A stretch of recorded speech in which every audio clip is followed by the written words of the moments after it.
Bhutanese history. So it's been raining in Himachal Pradesh for the past 5 days. And so serendipitously, we have the areas of internecine conflict wet.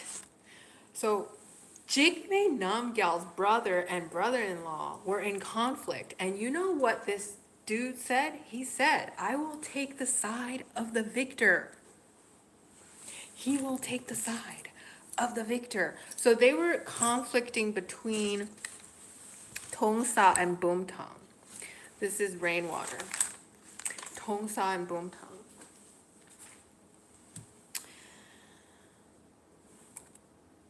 The ambitious plan of the Desi to grant British permission to build roads from Bhutan to Tibet was never taken place, never took off, as Bhutan's leaders once again got engulfed in feudal battles. Imagine if there was a road from Bhutan to Tibet. Jigme Namgyal was still holding the reins of power when Damcho Rinchen, the Zongpon of Punakha, rebelled against the Desi. We do not know the reason for his rebellion, but this Zongpon had a chamberlain named Tag Namgyal, Victorious Tiger, and a gatekeeper called Domchon, Little Bear.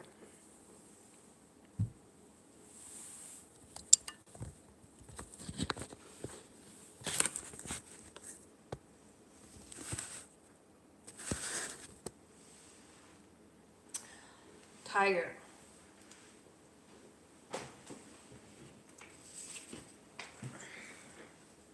He is said to have thus inserted himself to be invincible with a tiger at his bedroom door and a bear at his gate. Jigme Namgyal, however, brought him to his knees in 3 days, resulting in the local saying, Damcho Rinchen only wrangles for 3 days. The rebel was ousted, and Nodup was appointed as the new Zongpon of Punakha. Meanwhile, a more sinister internecine conflict was brewing in Bumtang and Tongsa in the same manner as it did some 15 years later. Taylor says hi. Hi, Taylor. Between Jigme Namgyal and Tsondru Gyaltsen. Jigme Namgyal's brother, Dongkar Gyaltsen, had become the Tongsa Punlup around 1867 with the agreement that he would pass on the office to Jigme Namgyal's brother-in-law, Pema Tenzin, after 3 years. Pema Tenzin was then the Zongpon of Jakhar and the overlord of Bumtang. These are all Bhutanese cities, names, regions. They're not metropolitans at this point. Under the influence of his wife, Dongkar Gyaltsen did not honor the agreement. He continued in the office of the Tongsa Ponlop and instead decided to eliminate Pema Tenzin. He led an invasion of Jakhar, but his Tongsa troops failed to defeat Pema Tenzin's forces, even after 5 attempts. In contrast, Pema Tenzin's Bumtang troops infiltrated into the Tongsa Zong at midnight with the help of a monk who opened the door for him. And they occupied the fort.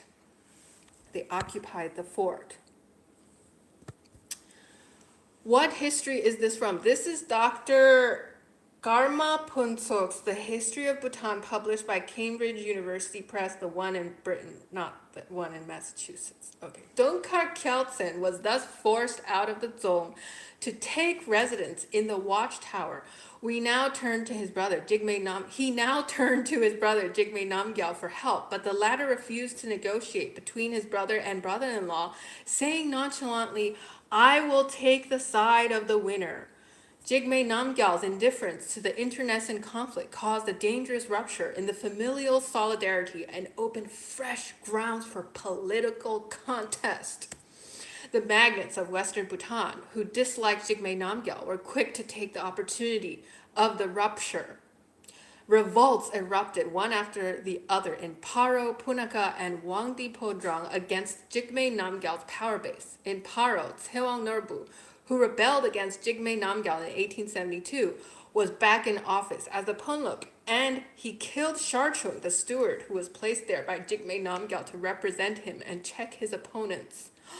checkmate, like chess. They don't play chess, but this is like chess. Jigme Namgyal marched on to Paro with the state troops to put down the rebellion sometime in 1876.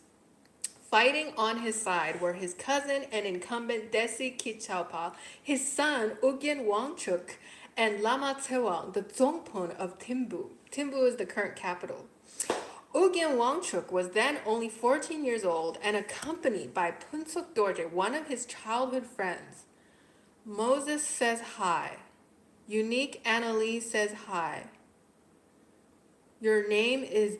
Okay, whatever. In the meantime, in Wangdi Podrong Angjuk Nim, the chief of protocol usurped the post of Wangdi Zongpon, having killed Kawang Senge.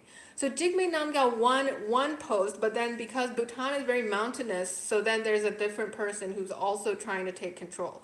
Kawang Senge was a confidant of Jigme Namgyal and appointed as Zongpon by him after the death of Darlung Topge in 1869. Similarly, in Punaka, Nongdup, who was earlier appointed by Jigme Namgyal, now went against Jigme Namgyal and joined the side of Tsewang Norbu. So now they're on a different side. Who was related to him by marriage.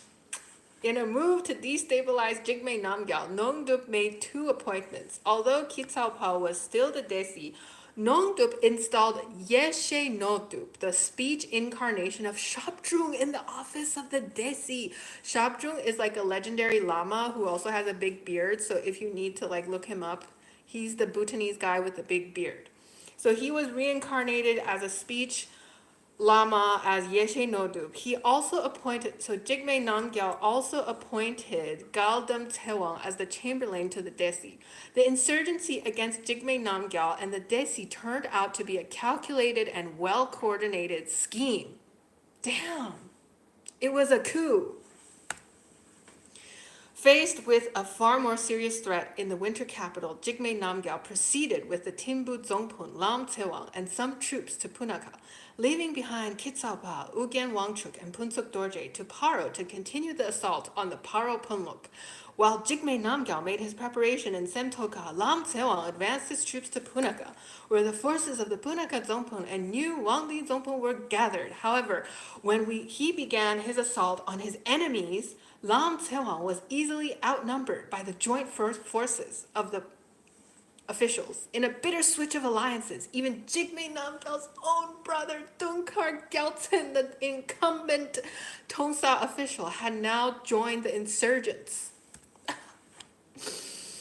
He sent his troops from Tongsa, led by Dawa Peljor, who was then the chamberlain of the Tongsa Punluk, at the request of the officials of Wangdi and Punakha, the Op. The Op sent forces. In sending his troops to fight against his own powerful brother, the Op, Dunkar Gyaltsen, was returning the favor Andrup Nima had previously shown him by sending military support to fight on his side against another side. When Dunkar Gyaltsen was waging war against Pema Tenzin, Andrup Nima is said to have sent a contingent from Wangdi under the command of his chamberlain Pemai Tsewang Jashi to fight for him in Zongsa Tongsa. The warriors from Wangdi, however, were routed, and the chamberlain himself was hunted down by the soldiers of Pema Tenzin until he jumped off the Tumadra cliff. The story of this chamberlain's fateful journey eastward and the tragic end he met after being chased by the enemies has now been captured in one of the best-known ballads in the Dzongkhar vernacular, which is the Bhutanese language, Dzongkhar. Thus, it was in reciprocation of the earlier support he received from Dunkar Gyaltsen. Earlier support that Dunkar Gyaltsen received to fight on the side of Andruk Nima and Nongdup. The combined forces of these three towns effectively resisted the capital forces under Lam Tsewang, who was even briefly captured by the enemy. There was even a rumor that the Lam Tsewang, the only Western leader fighting on Jigme Namgyal's side, had also defected to the side of the insurgents, but the rumor was false. The assault on the coalition forces at Punakha resumed as soon as Jigme Namgyal joined Lama Tsewang with his troops. The conflict protracted for many months with no clear victory on either side. But the stronghold in Punakha was seriously weakened when Jigme Namgyal succeeded in cutting off the link between Punakha and Wangi. The coalition of the insurgents at this point appealed to the British for help. A letter signed by the leading figures of these towns was received by the Deputy Commissioner of Darjeeling in 1877. They played on the British fear of Chinese and Tibetan influence on Bhutan by reporting that a Chinese and a Tibetan officer came to Thimbu to offer assistance to the government to resist the British plans to build roads through Bhutan. The Chinese offer, according to the letter, had made Jigme Namgyal overconfident and high-handed in all his dealings, which naturally led to the insurgency. The insurgents professed their loyalty to the Bengal government, the East India Company, aka the Bengal government, and expressed support for the road projects. That was a jute, but British assistance was not forthcoming. Although the influence of China and Tibet still loomed large in their eyes and they were keen to see the road project implemented, the British declined to support the insurgents. As far as they were concerned, it was a family affair, Mary J. Blige. Besides, Jigme Namgyal had proved to be their only chance of having Bhutan as a united neighbor under a single power, so the conflict went on without British interference. As the hostilities continued in Punakha, Damcho Rinchen, the Dzongpun, whom Jigme Namgyal had forced out of office the previous year, traveled to Paro under the pretext of pilgrimage to Tibet. There, he managed to infiltrate into the watchtower and hold Urgyen Wangchuk and Punsuk Dorje hostage. That when the news reached Jigme Namgyal that his son was held hostage by Damcho Rinchen, he immediately arrested 12 relatives of Damcho Rinchen in Punakha. He then sent a message to Damcho Rinchen to choose between losing 12 members, 12 of his relations, or to release his son. Damcho Rinchen relented, and hostages on both sides were set free. By then, Desi Kitsapa had also succeeded in taking over the fort, controlling the water supply for the Paro area. When the water supply was cut off, the Paro official Tsewang Norbu again faced defeat and escaped to India. You can escape to 3 countries if you lose a war in Bhutan. When the monks departed for Thimbu in the spring of 1877, Jigme Namgyal launched a full-scale attack on the Punakha area from the hillsides. Unable to hold the fort any longer, the official of Punakha and the speech incarnation Yeshe Nodup fled with their troops downstream toward Wangdi, but their route was blocked by forces loyal to the capital. They then turned westward, but the forces under Jigme Namgyal caught up with them in Lobesa, where there was a bloody clash, resulting in many deaths. The Punakha forces were routed, but the 2 main leaders of Punakha managed to escape. The speech incarnation returned to his seat of Sangak Chokur in Paro, and the official of Punakha fled to India. Again, the Chamberlain Galdum Tsewang was not so lucky. He was found hiding in nearby forests and put to death. Jigme Namgyal's reprisals on the insurgents in Paro and Punakha resulted to 125 Bhutanese refugees in India under British protection. They included the official of Punakha, the Ponlop of Paro, who were given allowances of rupees 60 per month. The refugees were settled on 500 acres of land near Kalimpong with 300 rupees to improve their homes and 1,000 rupees as seed money to engage in trade. The earliest funding, what is it called? Angel investment in Bhutanese refugees. When Bhutan asked the British to hand over the insurgents, the government of Bengal declined, adding that the Sinchula Treaty of 1865 applied only to rendition of criminals and not to political dissidents. Andruk Nima, the Zompon of Wangdi Podrong, was not as fortunate as the two co-insurgents of Paro and Punakha. After defeating the forces of Punakha and Paro, Jigme Namgyal turned to Wangdi and laid siege to the area. Overpowered by his enemies, the official decided to blow up the fort with ammunition before his enemies took over. The master of ritual and music of the state monk body, however, managed to talk him out of it and promised his escape. Sadly, the monk master failed to deliver his promise, and Angdruk and 8 of his men were captured by Jigme Namgyal's men.